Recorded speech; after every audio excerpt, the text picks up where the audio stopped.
Bapak Ibu saudara-saudari, kita buka Alkitab kita Markus 9 ayat 2 sampai ayat yang ke-9.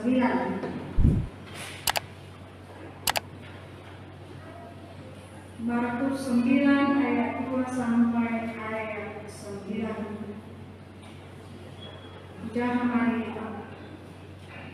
6 hari kemudian Yesus membawa Petrus, Yakobus dan Yohanes dan bersama-sama dengan mereka ia naik ke sebuah gunung yang tinggi. Di situ mereka sendirian saja. Lalu Yesus berubah rupa di depan mata mereka dan pakaiannya sangat putih berkilat-kilat. Tidak ada seorang pun di dunia ini yang dapat mengelangkan pakaian seperti itu. Maka nampaklah kepada mereka Elia bersama dengan Musa. Keduanya sedang berbicara dengan Yesus. Kata Petrus kepada Yesus, Rabi, betapa bahagianya kami berada di tempat ini. Baiklah kami dirikan 3 kemah, 1 untuk engkau, 1 untuk Musa, dan 1 untuk Elia. Ia berkata demikian sebab tidak tahu apa yang harus dikatakannya, karena mereka sangat ketakutan. Maka datanglah awan menaungi mereka, dan dari dalam awan itu terdengar suara, inilah anak yang kukasihi, dengarkanlah dia. Dan sekonyong-konyong waktu mereka memandang sekeliling mereka, mereka tidak melihat seorang pun lagi bersama mereka, kecuali Yesus seorang diri. Pada waktu mereka turun dari gunung itu, Yesus berpesan kepada mereka supaya mereka jangan menceritakan kepada seorang pun apa yang telah mereka lihat itu sebelum Anak Manusia bangkit dari antara orang mati. Demikian firman Tuhan. Saudara-saudari yang terkasih, topik minggu kita hari ini, Yesus go anak didebatan pagi ibadah. Yesus anak Allah, dengarkanlah dia. Minang kita biasa terbuka. Jadi apa yang harus kita lihat dan kita ambil dari nats khotbah kita ini? Yang pertama mau dikutip di sini, Yesus anak Allah, dengarkanlah dia. Kata perintah yang harus kita lakukan dari Allah. Puasa itu dengarkanlah dia. Alangkah di tengah-tengah kehidupan manusia dan hampir rata-rata manusia lebih cenderung dan lebih mudah berbicara daripada mendengar. Lebih kencang berbicara daripada mendengar. Jadi ulang-ulang ini susah sekali bagi setiap orang mendengarkan orang lain dengan baik, apalagi percakapan itu dari satu arah saja. Apalagi kalau dijadikan hanya terjadi dalam katain terus maka ihon. Mana aku bisa ada perkumpulan, ada misalnya kan pelatihan, pasti cuma pelatihnya saja yang berbicara dan para audiensnya mendengarkan. Pulang 15 menit, manusia itu bisa dengan sabar, bisa dengan baik mendengarkan kalimat demi kalimat. Demi nama kalangan dan kesayaan pemikirannya yang kemasakan dalam pikirannya, dan geleng dalam pikirannya, dan ternyata nama ketong dalam pikirannya. Lagi cukup boleh salah sedikit. Nggak masih tongan dari POC kawan. Jadi kita memang semua itu rata-rata cuma memiliki 15 menit konsentrasi yang penuh mendengarkan orang lain. Jadi orang yang sibuk berbicara tidak akan pernah dengan baik mendengarkan. Tetapi orang yang benar-benar baik mendengarkan akan tahu dengan benar mengambil makna poin yang penting yang bisa dia bawa untuk dirinya sendiri dari sebuah percakapan itu, dari sebuah peristiwa yang terjadi di dalam hidupnya.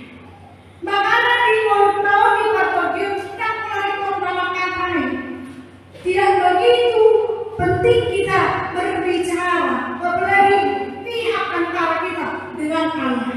Dan berikut mendengarkan apa yang harus kita lakukan dari Tuhan.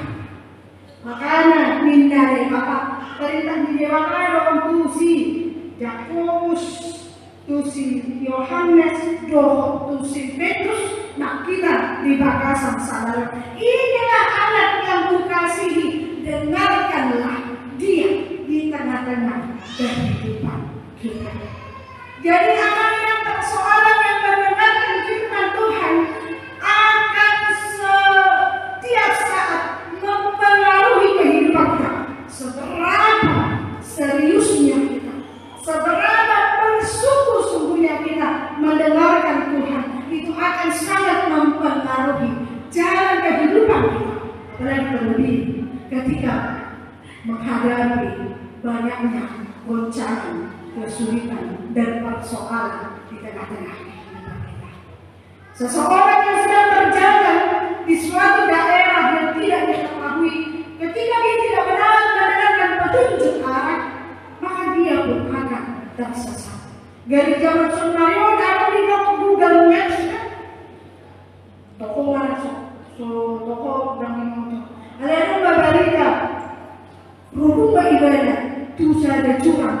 Karena mendengarkan Google Maps tersebut.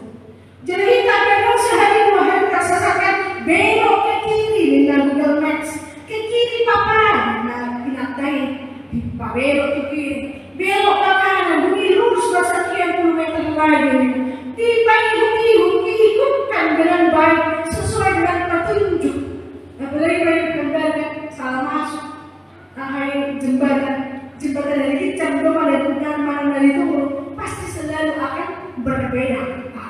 Artinya orang yang kita percayai pun, yang sudah mempunyai kekuatan, mampu menunjukkan arah di Google Maps, bisa menyesatkan orang.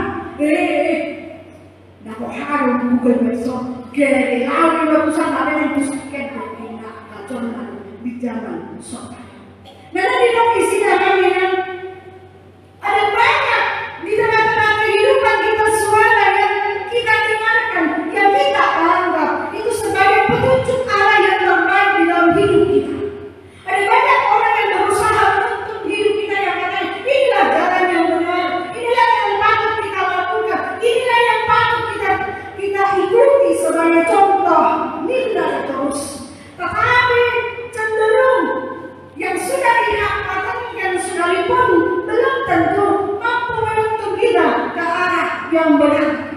Yang kita anggap pun di tengah-tengah kehidupan kita ini patut untuk didengarkan, patut untuk dicontoh dan dilihat, belum tentu menuntun kita ke arah hidup yang lebih benar dan baik. Jadi di bakasan saudara di bawah bahwa hanya satu yang patut dan benar untuk kita dengar, yaitu Yesus Kristus Anak Allah. Menemukan orang kita melewatkan bagaimana susahnya kehidupan kita, bagaimana bimbang dan khawatirnya itu akan semua yang terjadi di hidup kita. Ketika tingkil pendengar kita ini secara aktif mendengarkan suara Tuhan, tidak akan pernah ada hidup manusia yang tersesat di ragam percobaan atau gelombang kehidupan. Jadi jangan sekali-sekali lebih mengutamakan pendengaran atau perkataan manusia daripada perkataan Tuhan. 1000 kali dia hebat di tengah dunia ini, tidak akan pernah mampu menjadikan manusia itu lebih baik selain Tuhan. Tidak akan pernah mampu seperti Tuhan menyempurnakan kehidupan kita, menuntun kehidupan kita ke arah yang lebih baik. Kuasa dari Tuhan di tengah-tengah ini, dengan kombinasinya kan, mereka sedang naik, mereka sedang di posisi di atas yang paling tinggi. Mereka di situ sedang berdoa, yang pastinya Yesus Dan ketiga murid itu hanya mengikut dan melihat apa yang terjadi di gunung itu. Tetapi peristiwa itu sedang menyadarkan orang-orang yang pada saat itu, terlebih ketiga murid itu, bahwa ada yang patut sekali mereka dengarkan, yang mereka harus ikuti di tengah-tengah kehidupan mereka, yaitu anak Allah itu, Yesus Kristus. Karena ketika mereka turun dari gunung itu, akan ada banyak perjalanan, akan ada banyak kesulitan, akan ada banyak pencobaan dan yang harus tantangan yang harus mereka hadapi di tengah-tengah pelayanan mereka. Jadi, menurut kalau iman kita itu sudah teguh, kalau iman kita itu sudah benar-benar kepada Tuhan Yesus Kristus, yakinkanlah tidak ada kesulitan apapun yang tidak mampu kita hadapi di tengah-tengah kehidupan kita. Sama seperti Yesus Kristus yang mendengarkan Bapaknya, diulang ibadah gadok dari orang yang dipesankan Allah kepada dia. Ada jalan yang gampang bagi Yesus walaupun dia mendengarkan Bapaknya? Tidak. Justru ini adalah perjalanan awal dari segala penderitaan yang harus dia hadapi kepada salib yang sudah ditaklukkan kepadanya, yang sudah dibebankan Allah kepadanya. Artinya amannya, mulai 100% pun kita mempercayai Tuhan Yesus Kristus dan bersungguh-sungguh mengikut Dia, bukan berarti Tuhan mengatakan bahwa hidup kita itu bebas dari segala penderitaan. Bukan berarti hidup kita itu bebas dari segala sakit penyakit. Hidup kita bebas dari kegagalan demi kegagalan. Manggabe menjemput-jemput akan kasus-kasus di teman-teman ini. Tetapi bagaimana kata Yesus mengikutkan perintah Bapa, sebagaimana kita mengikutkan segala perintah Yesus Kristus di tengah-tengah ini.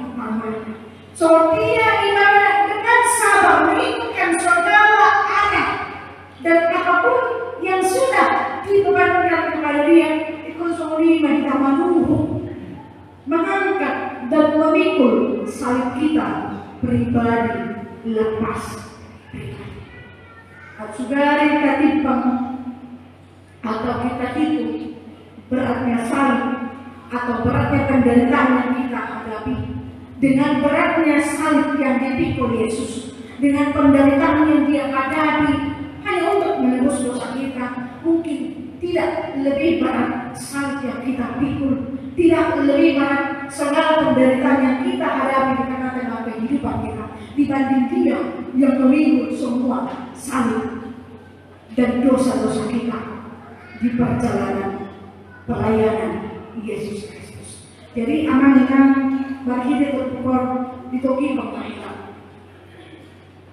Apapun yang kita hadapi di tengah-tengah kehidupan kita, sakit penyakit yang begitu menyiksa tubuh dan segala pencobaan yang kita hadapi di perjalanan kehidupan kita, dan persoalan yang bertubi-tubi yang kita hadapi di perjalanan hidup kita, kita harus bisa yakinkan apapun yang terjadi di dalam hidup kita sudah sesuai dengan rancangan Tuhan, sudah sesuai dan tepat dengan yang sudah Tuhan aturkan di dalam hidup kita. Setiap manusia mempunyai porsinya masing-masing, mempunyai bebannya masing-masing, dan mulai coba orang si tahu usia si tahu si adoran orang tuh persoalan bebanku sakit penyakitku dibanding orang lain. Aku lebih kacau hidupku daripada orang lain. Ayo tiga beribadah pergumulannya belum seberat persoalan kehidupan masuk ibadah. Kita tidak boleh saling menghakimi, tetapi saling mendoakan dan saling mendukung. Nah, juga bukan persoalan ini orang, bukan beban itu yang susah, bukan beban itu yang berat, bukan persoalan itu yang sulit, tetapi justru orang yang di sekitar kita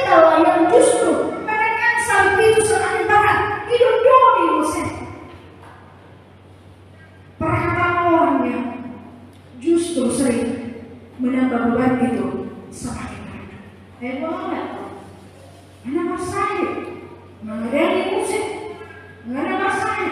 Atau laut musik, tapi itu jadi mana? Pertanyaan. Tapi itu jadi mana? Itu beda. Salah ni. Terkadang ada orang ingin keluar hanya untuk mengurangi bebannya. Apa cobi hilang? Saya upaya bikin orang pihak di puruan.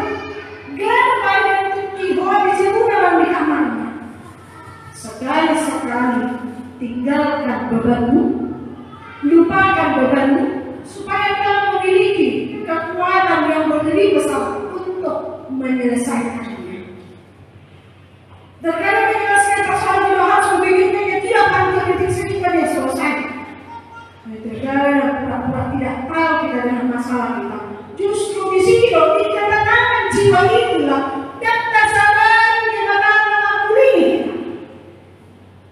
Karena kalau dulu pikiran di joma, mau moho pikiran di joma, ayah kalau masai, kalau bersoal, kalau marah gede, kalau soal, terkadang dengan ketenangan di dalam hati. Dungino dipakuli di pertama, Tuhan datang memberikan keringanan kepada kita. Ino membantu kita. Jangan homa bikin sahih mi, jangan homa bikin sebagai persoalan mi. Anong baru sebagai persoalanmu. Tetapi kita merasa aku nak Tuhan toh. Lihat bagaimana kehidupanmu ini dengan terus. Iya sanggup aku Tuhan. Tatu main sampai dengan tombol. Tetapi kita lupa ada Tuhan yang setiap saat memikul segala beban kita bersama-sama dengan kita. Ini yang dari mulai dengan ada teman kita di dalam suka dan duka kita pasti lebih dekat, lebih sama, lebih ringan beban kehidupan kita daripada kita mengikutnya. Mau jengkol sakar busina, tatuhu atau kita panggul pasti beban itu berat. Ada orang kita doang suami atau istri atau anak atau ada orang yang mendampingi kita, maka tidak akan ada berat yang terlampau berat jika kita sama-sama menahan dan membawanya. Alanido anuko di marani teman-teman di perjalanan di Korinta dikumandangkan galau pari tinggi, diserukan kepada kita bahwa Yesus itu anak Allah, diserukan kepada kita firman dimudah kau baginya minta galau pari tinggi di dalam makanan itu kita akan luja jangan masuk kupasok apa minta di makanan itu galau pari tinggi. Tetapi kenapa kita makna jubul? Kenapa kita harus memperdengarkan kepada Tuhan? Mengapa kita harus sok jago? Dia doang di mata dan berkuat bijak di rohani. Di hadapan Tuhan tidak perlu sok rohani. Di hadapan Tuhan tidak perlu sok jago. Tidak perlu merseret di rohani, menunduk kepada Dia, menyerahkan segala apapun penderitaan yang kita hadapi. Jadi amannya tidak mau masuk kemari pagi. Mana 3 orang sokari beban kehidupan. Mana seperti itu berarti pasang tolong sokari. Mungkin dalam hati kita apa tidak ada gejala. Ini sudah sangat menyesal. Ini sudah sangat berat melimpah kehidupan. Mungkin orang lain mendapuk kita di perjalanan di Korinta. Mungkin jodoh kita yang mungkin yang berputus asa, yang menyerah di perjalanan di Korinta. Alami kurang si tahun di Korinta. Jadi amannya bermasuk hati. Lihatlah Dia yang begitu besar dengan kuasanya. Lihatlah Dia yang dengan segala mukjizat yang Dia bisa lakukan di tengah-tengah kehidupan kita. Lihatlah Dia yang mampu mengubahkan apapun di perjalanan ini. Tidak ada satu apapun yang terlepas dari pandangan Tuhan.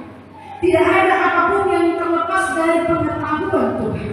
Sampai dan mengakui kita, Tuhan sudah mengetahui segala sesuatu. Apalagi ketika kita serukan kepada Tuhan, Tuhan, dunga macam awal, dunga macam bodoh, dunga macam lujak, kau di perjalanan dengan Tuhoma upasah satu. Maka akan ada ketenangan jiwa, maka akan ada ketenangan pikiran untuk menghadapi setiap persoalan kehidupan. Una pengasahan hukum. Jangan andalkan hati dan pikiran. Jangan andalkan apapun yang ada di sekitar tadi ibadah. Dengarkan dia yang menuntun perjalanan kehidupan. Buka siparanmu, buka hati-hati. Sotundo dan sadar kita. Mengapa juga buka hati-hati doa pikiran mana itu dia. Seberapa panjang pun doa yang kita ucapkan di tengah-tengah kehidupan, sudah seberapa lama pun kita bergumul dengan segala yang ada di dalam hidup kita, yakinkanlah bahwa akan ada saatnya Tuhan mengizinkan kita bersukacita dan terlepas dari semua beban kehidupan. Jadi amankan positif. Tidak ada yang tidak mungkin bagi Tuhan. Molo di hobi kami atau menjalani terapi pengobatan tidak akan ada gunanya jika kita tidak percaya bahwa Tuhan memakai segala sesuatunya itu untuk menyembuhkan kita. Mulu-muluran pe, manduk pe, badalan di urutan. Tetapi ketika kita tidak percaya bahwa Tuhan itu berkuasa atas segala sesuatu, bagaimanapun Tuhan menyuruh malaikatnya sekalipun menolong kita, kalau kita tidak percaya kepada Tuhan, kita tidak akan mampu ditolongnya dalam setiap persoalan kehidupan kita. Jadi Tuhan mampu menyuruh seekor semut dan seekor laba-laba untuk menolong dan menyelamatkan kita ketika kita percaya bahwa itu adalah pertolongan Tuhan di hidup kita. Alami ikut haporsyona kulitu, iman yang kuat dan teguh kepada Tuhan, maka setiap apapun proses kehidupan kita akan berjalan seperti airnya mengalir. Jadi amanah, buangkan keraguan, buangkan kekhawatiran, buangkan rasa emosi di dalam hidup kita, buangkan rasa cemburu. Kenapa orang lebih terberkati daripada hidup? Kenapa hidupku tertekan? Kenapa hidupku penuh persoalan? Tetapi orang lain begini dan begitu.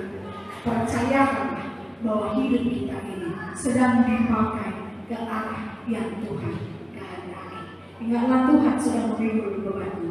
Jalanilah hidupmu sesuai yang Tuhan tentukan, sesuai yang Tuhan mau di dalam hidup kita. Tuhan itu pencipta kita, Dia yang mengarahkan, Dia yang menentukan, dan Dia yang menuliskan setiap yang terjadi di dalam hidup kita.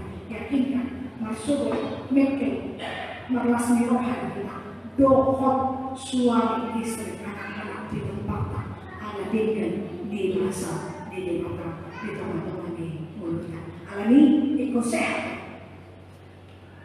ikut berkumpul, ikut tangguh, karena akan ada satu hari yang ditentukan Tuhan mau melihat segala karya Tuhan di dalam hidup. Unang masa, apalagi masa Tuhan. Unang sangat masa, tapi kuat. Ada hari yang Tuhan tentukan untukmu. Selamat untuk bergumul di dalam Tuhan dan menunggu